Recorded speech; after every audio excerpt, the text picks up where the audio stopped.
Hello children, this is Mrs Wheddon here, and today I'm going to read you a story called There's a Snake in My School by David Walliams.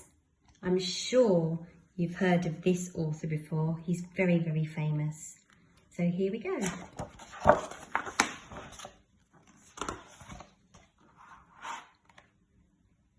Mr Bright had told all the children in his class it was Bring Your Pet to School Day.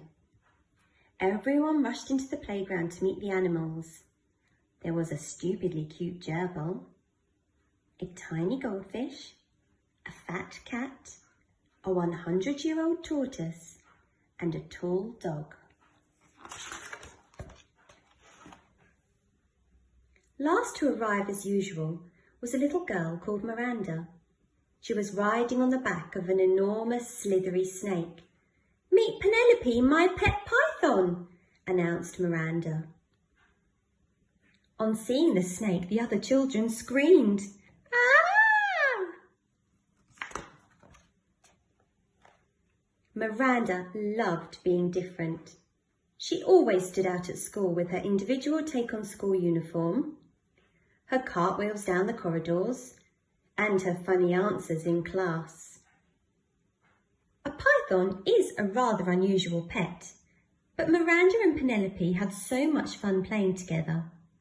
For the little girl, the snake would pretend to be a scarf, a hula hoop, a balloon, a telescope, a trombone, and sometimes, when they were both feeling particularly mischievous, a third arm.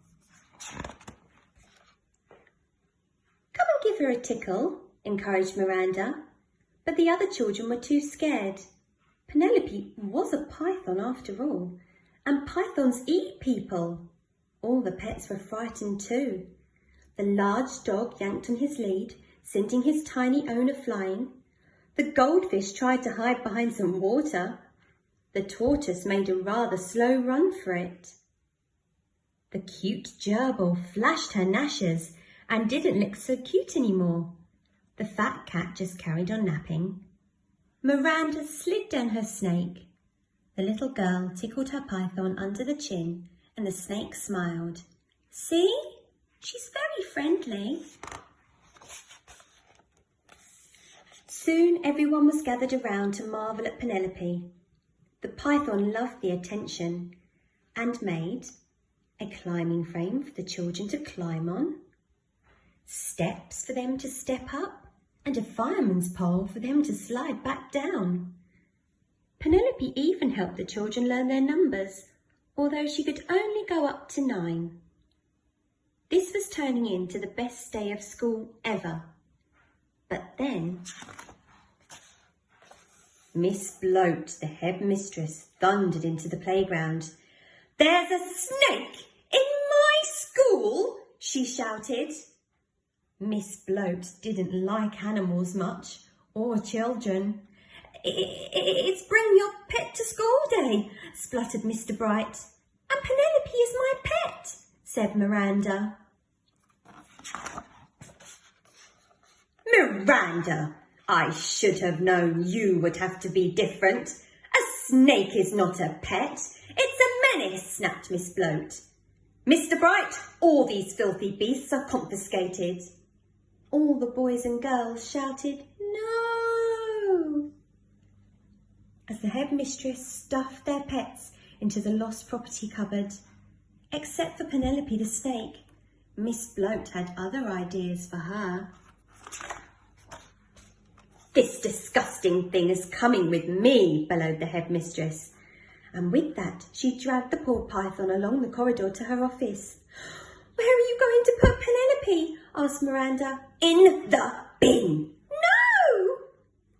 Miss Bloat crammed the snake into her bin and slammed the lid shut. Then she plonked herself down on top so the python couldn't escape. The bin rattled and rattled, but Penelope was trapped. "A snake in my school indeed! Get back to your lesson."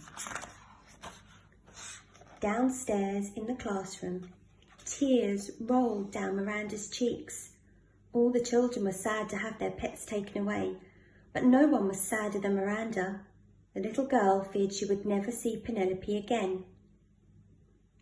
At the end of the day, Miranda dashed upstairs to Miss Bloat's office to try to make her change her mind. Knock, knock. There was no answer. So slowly, Miranda pushed open the door, only to see Penelope sitting in the headmistress's chair. Miranda ran towards her pet and gave her a humongous hug. Miss Bloat was nowhere to be seen, so the girl grabbed the key on the desk, ran to the lost property cupboard as fast as she could and unlocked it. The animals were overjoyed to be set free.